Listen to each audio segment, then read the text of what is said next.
The morning at Debden does not care who you are.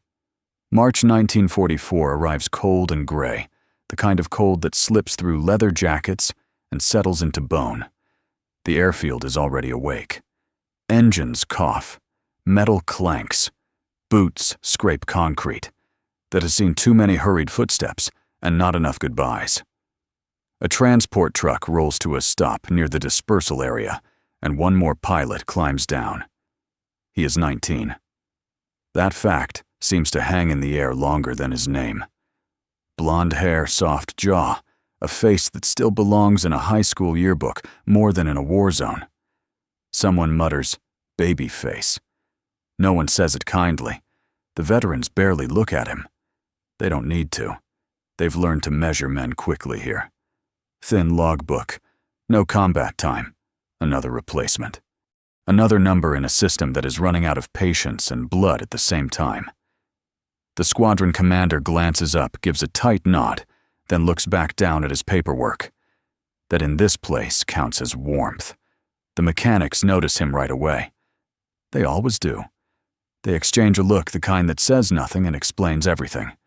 One of them smirks, not cruelly, just tired. This war has taught them an ugly sense of humor. If you don't laugh a little, you think too much, and thinking too much out here gets people killed. Around the field, Mustangs sit waiting, sleek and indifferent. They do not care how old their pilots are. They will fly just as well for a hero as for a mistake. That part is fair. Almost nothing else is. No one gives the kid a speech. No one needs to.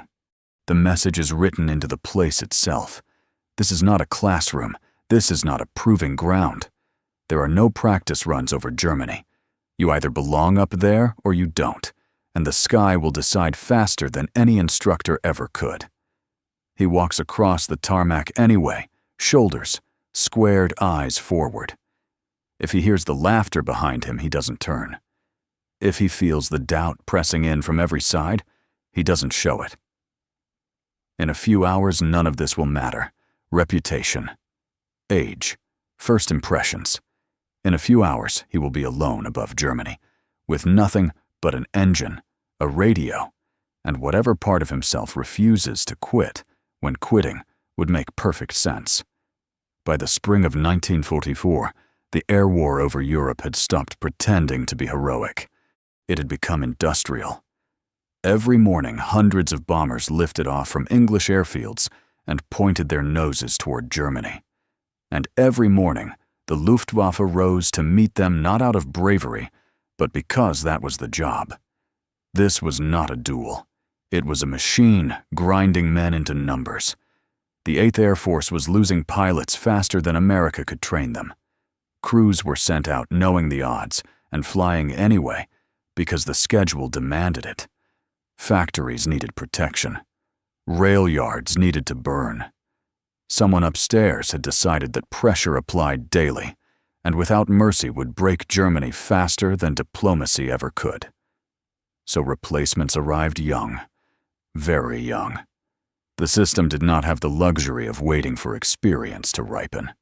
If a pilot could take off hold formation and land without wrecking the aircraft, he was considered ready enough. Combat would finish the education, or end it. Training films made things look orderly. Neat diagrams, clean silhouettes, enemy fighters obligingly appearing where expected. Reality was louder, faster, and far less polite. Veterans learned this quickly. Rookies learned it once. The P-51 Mustang was the reason many of them still had a chance at all. Long-range, powerful engine fast enough to chase, agile enough to survive. Newspapers like to call it a miracle. Pilots knew better. A Mustang was not a guardian angel. It was a tool. A very sharp one, yes, but still just aluminum fuel and noise. In the hands of someone who understood energy and restraint, it could dominate a fight. In the hands of someone who panicked, it became a coffin with wings. The aircraft did not forgive mistakes. It amplified them. That was the part no one said out loud on the tarmac. The Mustang could bring you home, but only if you knew when to push and when to stop. Speed was life until it wasn't. Altitude was safety until it trapped you. Every advantage came with a bill, and the sky always collected. Veteran pilots had learned to respect this balance. They flew conservatively, almost cautiously, not because they lacked courage, but because they had buried friends who were brave in the wrong moment. They trusted instinct more than enthusiasm. And then there were the new ones. Boys really stepping into cockpits with clean gloves and borrowed confidence.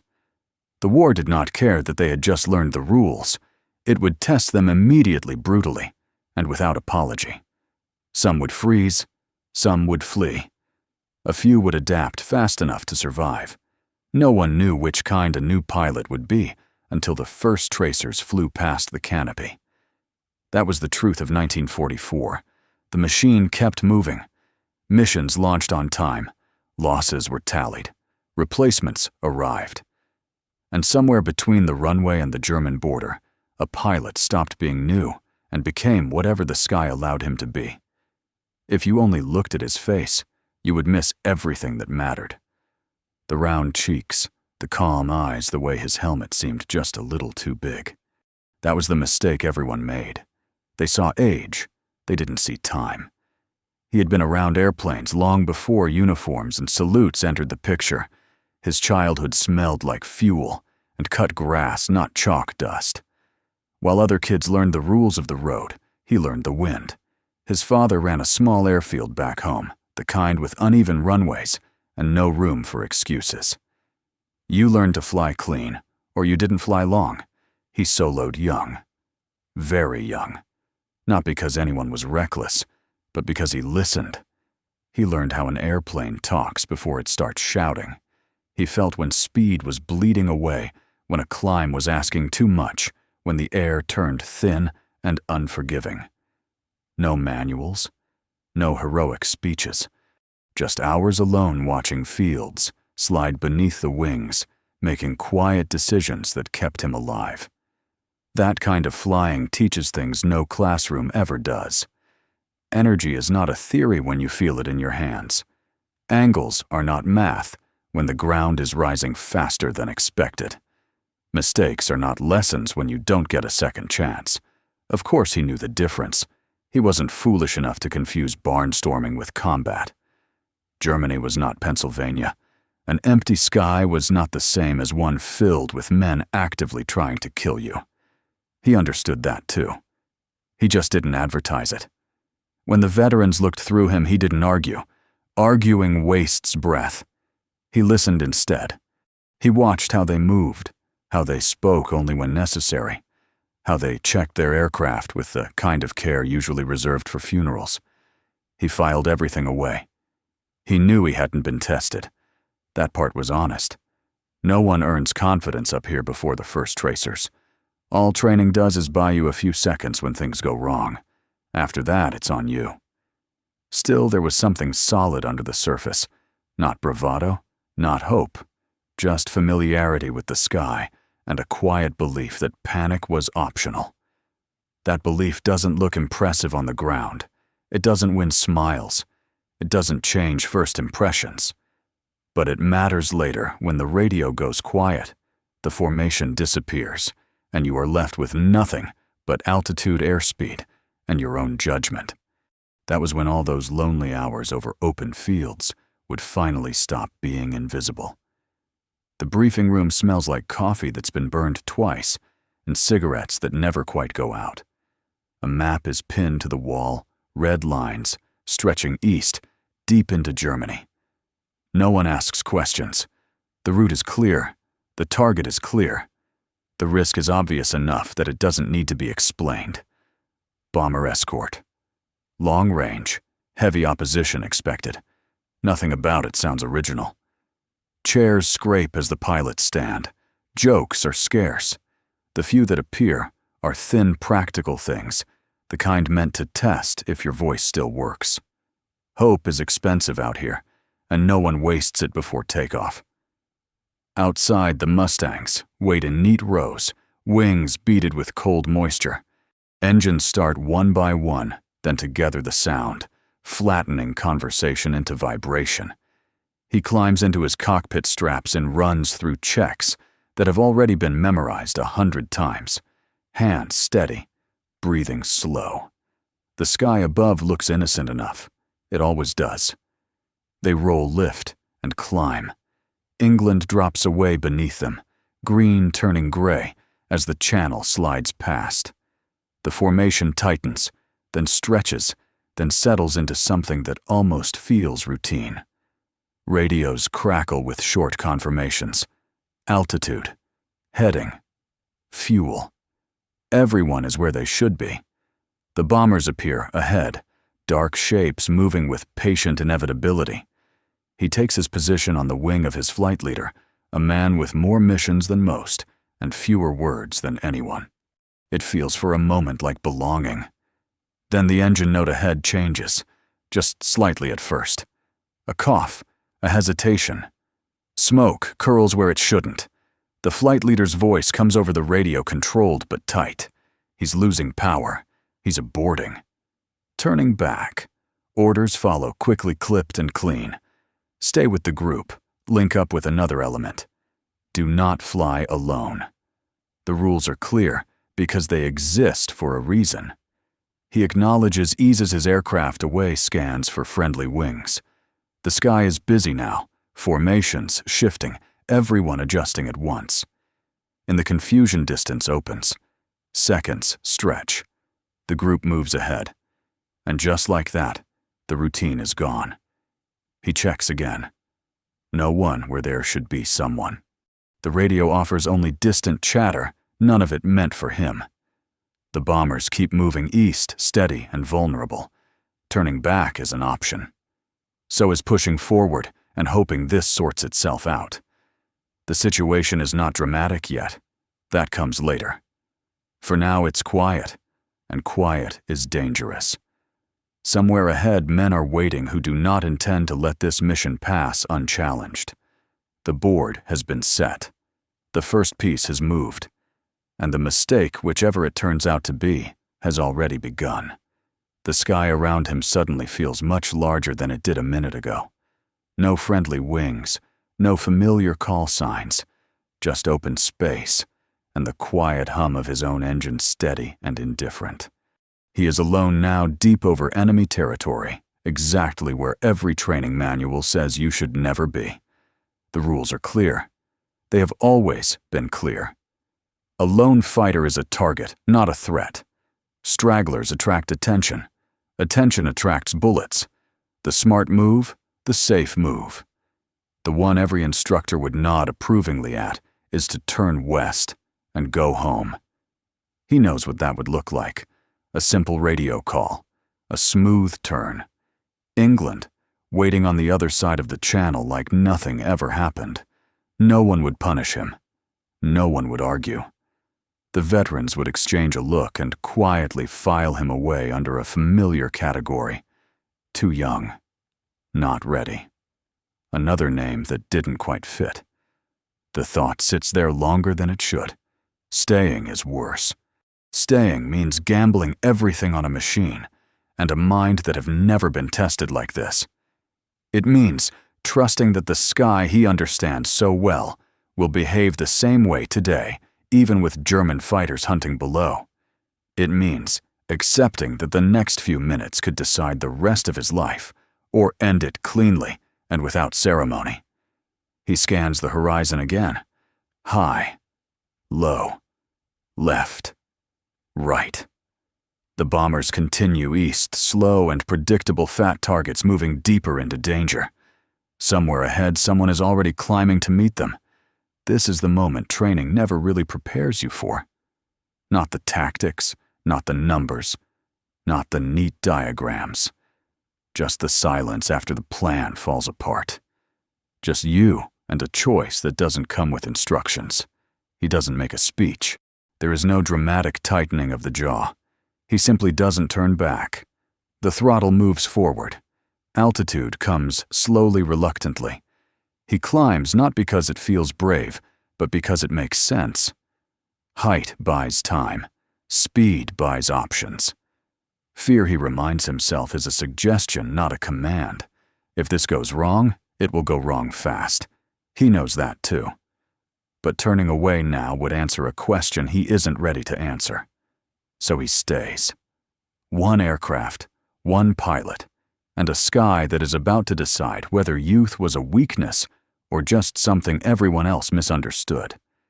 At 25,000 feet, the air looks clean, almost peaceful, like the war forgot to climb this high.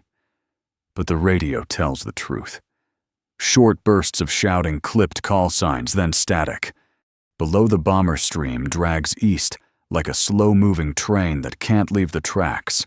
And trains, as history keeps proving, attract people with bad intentions. He holds high cover and scans in a rhythm that feels almost mechanical. Left, right above. Behind, repeat. The canopy is cold against his breath. The Merlin engine keeps a steady roar, a loyal animal that doesn't ask questions. In the distance, black flak blooms around the bombers, dirty cotton puffs that hang in the sky as if gravity took the day off. Then he sees them. 9 shapes darker than the haze climbing after a pass. Fw-190s. They're loose, confident, moving like men who've done this all week and expect to do it again tomorrow. They haven't seen him. Not yet. He has altitude, and altitude is time. Time is the only currency that matters up here. For a second, every sensible part of his brain argues for patience. Call it in. Wait for friendly fighters. Don't be the lone hero in someone else's obituary. But the bombers below are still getting chewed on, and the radio is a chorus of panic. If he delays, someone down there dies before help arrives. He doesn't have the luxury of a perfect plan. He rolls inverted and dives. The Mustang accelerates like it's been insulted. 300, 350, 400. The wind screams. The Fw-190s swell in the gun sight, and his world narrows to angles and closure rate. He picks the trailing aircraft, always the trailing one, and squeezes the trigger. The 50s hammer the wings. The first burst is too far behind. He corrects a small nudge, then fires again. Tracers arc out, and this time they walk into the fuselage. Metal shards flick away. Smoke pours from the engine. The German fighter rolls stalls and drops out of the formation like a stone. No cheering. No victory music. Just 8 remaining aircraft that suddenly remember they are not alone. They brake hard, scattering like startled birds, then regroup with an anger that feels personal. He slashes through, doesn't chase, and climbs back to safety. That's the trick. Hit extend, reset. If you stay, you die. If you stay because you want to confirm the kill, the Luftwaffe will confirm yours. He pulls up, and the G's slam him into the seat. Blood drains from his head. The edges of his vision tighten. He forces himself to breathe slow and ugly, like sipping air through a straw. The oxygen mask helps, but it can't do miracles. Nothing does miracles at altitude. That's for newspapers and politicians. A Fw-190 flashes past his left wing, too close cannon fire snapping through the air. He brakes right hard, the Mustang shuddering near the edge of a stall. For a heartbeat, the controls feel soft, like the airplane is thinking about quitting. He gives it just enough, not 1 pound of pressure more, and the wing holds. The German overshoots, unable to match the turn at that speed. He reverses, rolls, pulls lead. This is where training becomes instinct. Not fancy, not heroic, just this math in the muscles. He squeezes the trigger again. The burst catches the cockpit area. The Fw-190 noses down, trailing fire, and it's gone into the haze before he can watch it hit anything. 2 down, maybe. Or 1 confirmed and 1 wishful. The sky doesn't stamp receipts. Now the others adapt. They stop giving him clean angles. They come in pairs, 1 high, 1 low, trying to box him so he has to choose. A burst from one direction, then another. They're not chasing glory. They're trying to force a mistake. And he almost gives them one. He goes after a crossing target and pulls too long too hard. The Mustang bleeds speed. The nose rises. For a terrifying second, the aircraft feels heavy, sluggish, like it's wading through mud. A Fw-190 drops in behind him close enough that he can almost imagine the pilot's grin. Cannon shells punch through the air, and something cracks past his tail. He doesn't look back. Looking back is how you die. He shoves the nose down, trading altitude for speed, and the Mustang responds instantly, grateful for the decision. The German follows, but now the geometry changes. At high speed, the Mustang can hold a tighter arc. He snaps into a hard brake, feeling the G's crush him again, and the Fw-190 overshoots with a scream of wasted momentum. He gets one heartbeat of a shot and takes it. Tracers stitch the wing root. The German jolts, rolls, and disappears downward. No explosion, no clean end. Just gone. That's war's favorite kind of ending, ambiguous. His ammo is dropping fast. He can feel it, not by numbers, but by the rhythm of the gunfire, shorter bursts, more restraint. His fuel is bleeding too, every climb and dive charging interest. The temptation is to keep hunting to prove something. But he isn't here to collect trophies. The bombers are the mission. So he changes the fight. He stops chasing the Fw-190s and stays near the bomber stream, using the heavies as bait and cover at the same time. It's ugly logic, but it works. The German pilots have orders hit the bombers. They can't ignore them forever to settle a personal score with one escort. A Fw-190 dives toward a straggling B-17, lining up like a hawk. He cuts across the angle, not behind the German, but in front of where the German is going to be. Deflection. Lead. A shot you either understand or you don't. He fires a tight burst. The rounds hit the engine. Smoke blooms. The German pulls up, tries to limp away, and for a second, he considers finishing it. Then, another 190 flashes in from above. He breaks off immediately. There's no pride in dying with a confirmed kill. He lives to keep the bombers alive, not to make the debriefing sound impressive. The Germans keep testing him, hit and run, quick passes, cannon fire, then climbing away.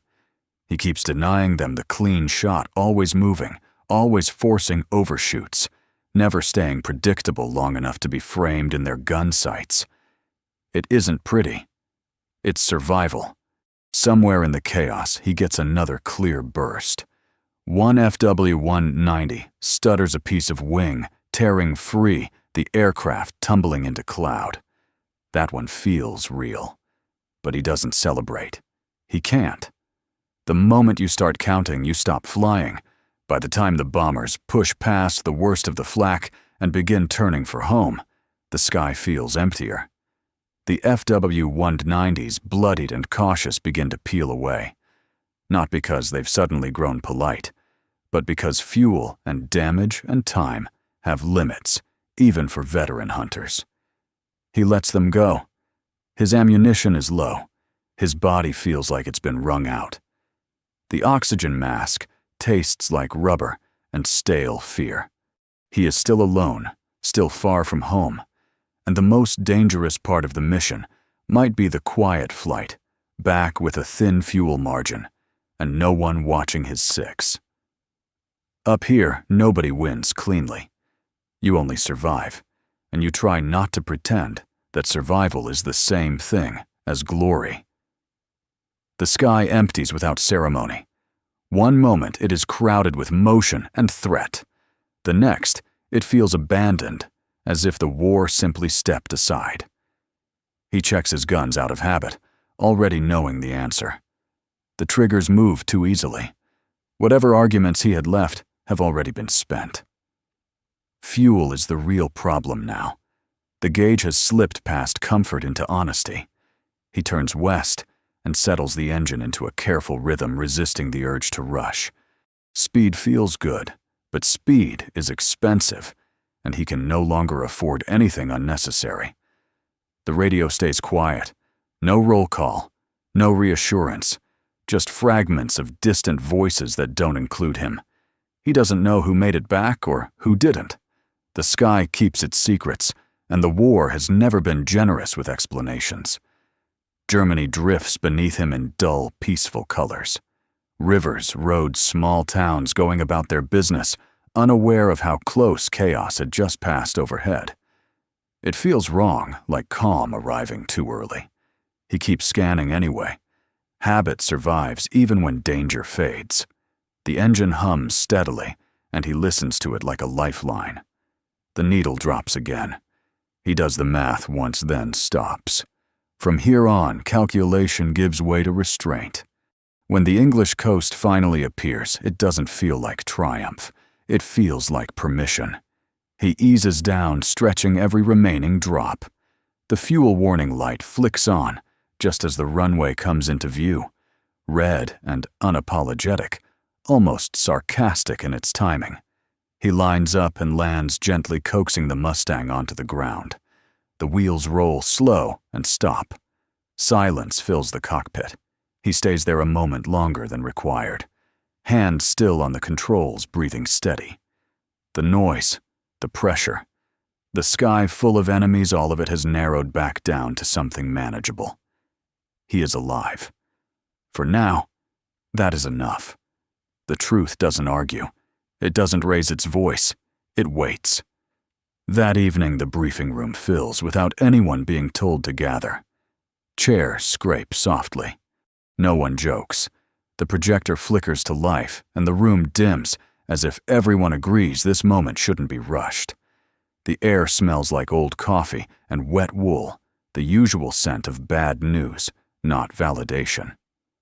The film begins, grainy black and white, a Mustang nose steady in frame, then the sky tilting as the aircraft rolls. Tracers cut forward thin and precise.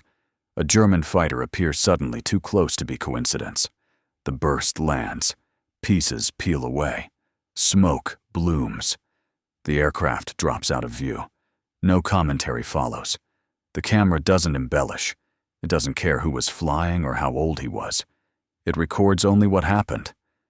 The footage continues. Another pass, another angle.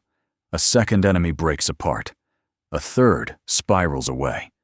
By the time the reel reaches its end, the room is completely still. Not impressed. Not shocked. Finished. Doubt has nowhere left to stand. The projector clicks off. The lights come back slowly. No one claps. That would cheapen it. Instead, someone exhales. Another man nods once, quietly adjusting his understanding of things. The squadron commander stands and gives a short nod toward the young pilot. No speech.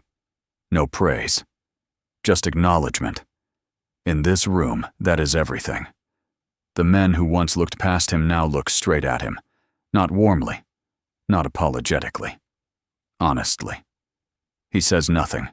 There is nothing to explain. The film already has. By morning, the war will move on. But something here has changed. They no longer see a boy. They see a pilot. The war does not reward success with relief. It simply asks for more. The morning after the footage is shown, the airfield wakes up as if nothing extraordinary happened. Engines start. Briefings resume. Names are read. Some are missing. People treat him differently now. Quieter. More careful. His victories look impressive on paper, but they feel heavy in his chest. 5 confirmed kills mean 5 machines destroyed and 5 men who did not fly home. That math never balances. Sleep becomes unreliable. When it comes, it brings sharp fragments, angles, flashes, falling shapes that replay without order. He wakes up listening for an engine that isn't there. The barracks is full of breathing bodies, yet the silence inside him is complete. The missions continue. So does his reputation. With each success, the expectations grow. Being effective does not make you safer. It makes you useful. And useful things are used until they break. He writes home sparingly. The letters mention weather and routine. They do not mention faces or the sound of metal tearing itself apart. Some truths belong to the sky, not to families waiting across an ocean. On the flight line, he notices empty spaces where people used to stand. No one explains them. They don't have to. He learns quickly that survival is not a victory. It is a condition. One that must be renewed every time the wheels leave the ground. Time reduces everything to something manageable. Years later, the story fits neatly into a paragraph. A young pilot, a difficult day, a handful of victories. It sounds almost reasonable when distance does the talking. It wasn't. Youth was never the advantage or the weakness people argued about. It was simply a condition, like weather or altitude. Sometimes it helped, sometimes it didn't. Most of the time, it disappeared the moment decisions mattered. The sky never cared how old you were. It only cared what you did next. War doesn't choose fairly. It doesn't reward virtue or punish arrogance in any consistent way. It tests everyone the same way and lets chance explain the rest. That is why survivors rarely sound proud and why the loudest voices are usually far from the fight. Those who lived learned to speak less, not because they lacked stories, but because the stories resisted being simplified. Courage didn't arrive with speeches. It arrived quietly, did its work, and left consequences behind. The lesson isn't heroic, it's practical. Never confuse appearance with ability. Never assume inexperience means weakness. And never decide who someone is before pressure finishes the introduction. The airfield is quiet now. The engines are gone. The war is over. What remains is not glory, but clarity. When the moment comes, courage doesn't look impressive. It just acts, and then lives with what follows.